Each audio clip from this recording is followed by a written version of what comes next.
Конфликты в обществе были. С какими вы сталкивались? Ну, с тем, что каждый хочет навязать свое мнение. Когда узнают то, что я атеистка, каждый хочет доказать мне, что это неправильно, что вот есть Бог, надо вот в Него верить. Я вот атеистка, я никому это не навязываю. Я даже стараюсь не говорить с людьми о Боге, потому что понимаю, к чему это приведет. Не первый раз сталкивалась с этим. Просто стараюсь, чтобы люди ко мне не лезли. И я тоже не навязываю свое мнение. Я же не говорю, ты слушай, вот Бога не существует. Нет, конечно же. Верьте в Бога. И главное, чтобы человеку было хорошо от этого, а не то, что вот люди говорят, ой, вот ты веришь в Бога или нет.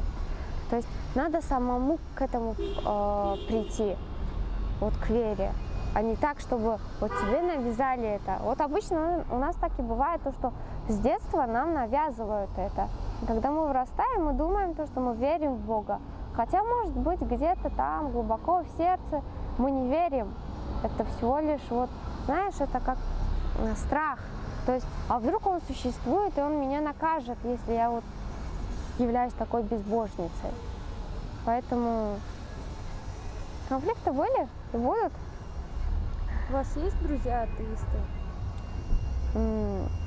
Да, есть.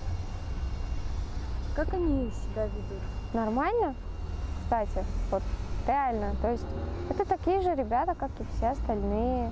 Только они не говорят о Боге, они не пытаются навязать свое мнение людям, они не пытаются исправлять кого-то, говорить, что вот знаешь, вот это неправильно, то есть ты должен верить в Бога. Нет, все мы живем своей жизнью, у нас дела. И, честно говоря, даже вот эти ребята, которые не верят в Бога, многие из них не курят, не пьют, не занимаются таким вот чем-то таким, чтобы было стыдно их родителям вот за их детей.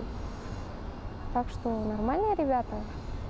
А вы когда-нибудь рузу держали или... Нет. Почему? А зачем его держать? Какой смысл держать рузу? Знаешь, у меня вот удивляет вот это, да, то, что люди держат рузу. Даже в школе мы очень спорили с одноклассниками. У меня был учитель, который спрашивал, говорит, вы рузу держите? И те девчонки, которые держали, да, и пацаны, они говорили, да, вот мы держим. Потом он спрашивает, говорит, вот вам один вопрос, а зачем вы держите рузу? Из 32 школьников ни один из них не мог ответить, почему они держат рузу. Ни один.